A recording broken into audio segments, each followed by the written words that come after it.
Proverbs Chapter 5. My son, pay attention to my wisdom. Listen closely to my understanding so that you may maintain discretion and your lips safeguard knowledge.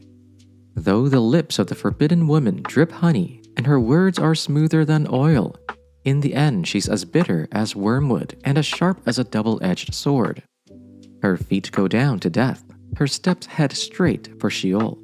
She doesn't consider the path of life. She doesn't know that her ways are unstable. So now, sons, listen to me, and don't turn away from the words from my mouth. Keep your way far from her. Don't go near the door of her house. Otherwise, you will give up your vitality to others and your years to someone cruel. And strangers take their fill of your wealth, and your labors go to the house of an alien. And at the end of your life you groan, when your flesh and body are consumed, and you say, "Oh, how I hated discipline, and my heart despised reproof. I did not listen to the voice of my teachers or incline my ear to my instructors. Now I am at the point of utter ruin in the public assembly. Drink water from your own cistern, flowing water from your own well. Should your springs be scattered abroad, streams of water in the streets? Let them be for yourself alone, and not for sharing with strangers. Let your fountain be blessed, and rejoice in the wife of your youth, a loving doe, a graceful deer. May her breast satisfy you always, may you ever be intoxicated with her love. Why, my son, be intoxicated with another man's wife? Why embrace the bosom of the wayward woman? For your ways are in full view of the Lord, and he examines all your paths. The evil deeds of the wicked ensnare them. The cords of their sins hold them fast. For lack of discipline, they will die, led astray by their own great folly. Proverbs Chapter 6.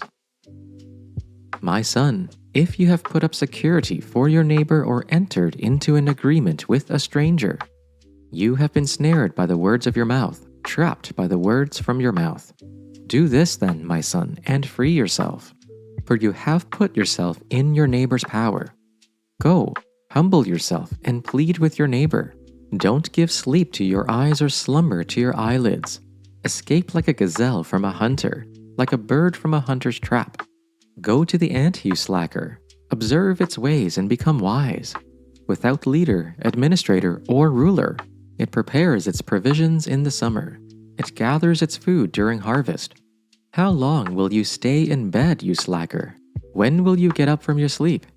A little sleep, a little slumber, a little folding of the arms to rest, and your poverty will come like a robber, your need like a bandit.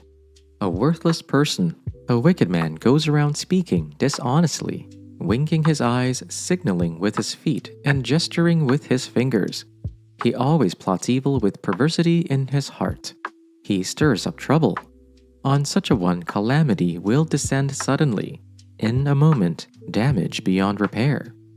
There are 6 things that the Lord hates, 7 that are an abomination to him: haughty eyes, a lying tongue, and hands that shed innocent blood. A heart that devises wicked plans, feet that hurry to run to evil. A lying witness who testifies falsely, and one who sows discord in a family. My child, keep your father's commandment, and do not forsake your mother's teaching. Bind them upon your heart always, tie them around your neck. When you walk, they will lead you. When you lie down, they will watch over you. And when you awake, they will talk with you. For the commandment is a lamp, and the teaching a light, and the reproofs of discipline are the way of life, to preserve you from the wife of another, from the smooth tongue of the adulteress. Do not desire her beauty in your heart, and do not let her capture you with her eyelashes. For a prostitute's fee is only a loaf of bread, but the wife of another stalks a man's precious life. Can fire be carried in the bosom without burning one's clothes? Or can one walk on hot coals without scorching the feet? So is he who sleeps with another man's wife. No one who touches her will go unpunished. People do not despise a thief if he steals to satisfy his hunger when he is starving. Yet, if he is caught, he must pay 7-fold, though it costs him all the wealth of his house. But a man who commits adultery has no sense. Whoever does so destroys himself. Blows and disgrace are his lot, and his shame will never be wiped away. For jealousy arouses a husband's fury, and he will show no mercy when he takes revenge. He will not accept any compensation. He will refuse a bribe, however great it is. 1 Corinthians chapter 14, verse 1 to 20. Pursue love and desire spiritual gifts, and especially that you may prophesy. For the one who speaks in a tongue is not speaking to people but to God, since no one understands him. He speaks mysteries in the Spirit. On the other hand, the person who prophesies speaks to people for their strengthening, encouragement, and consolation. The person who speaks in a tongue builds himself up, but the one who prophesies builds up the church. I wish all of you spoke in tongues, but even more that you prophesied.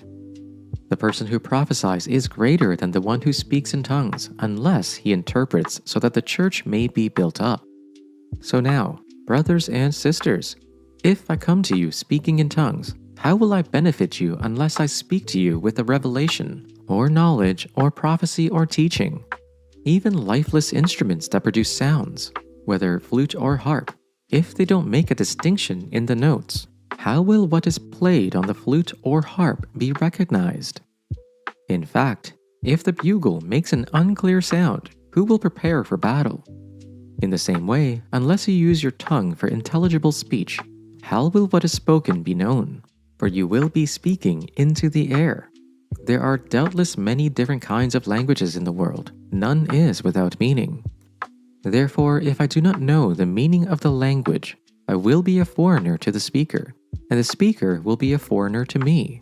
So also you, since you are zealous for spiritual gifts, seek to excel in building up the church. Therefore, the person who speaks in a tongue should pray that he can interpret. For if I pray in a tongue, my spirit prays, but my understanding is unfruitful. What then? I will pray with the Spirit, and I will also pray with my understanding. I will sing praise with the Spirit, and I will also sing praise with my understanding. Otherwise, if you praise with the Spirit, how will the outsider say amen at your giving of thanks, since he does not know what you are saying? For you may give thanks well enough, but the other person is not built up. I thank God that I speak in tongues more than all of you. Nevertheless, in church I would rather speak 5 words with my mouth in order to instruct others also, than 10,000 words in a tongue.